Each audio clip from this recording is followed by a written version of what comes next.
నీవు సెలవీయగా కలుగనిదేముంది, వాక్కును పంపగా జరుగనిదేముంది. సకలము నీదేనయ్యా శ్రీమంతుడ, స్తుతి నీకు పాడెదనయ్యా.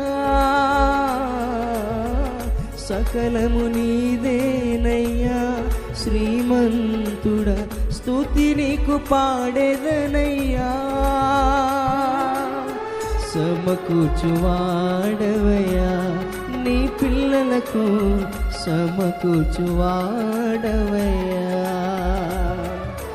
నిన్ను మాత్రమే నేనమ్మానయ్యా, నీవు మాత్రమే నా ధైర్యం యేసయ్యా. నిన్ను మాత్రమే నేనమ్మానయ్యా, నీవు మాత్రమే నా ధైర్యం యేసయ్యా.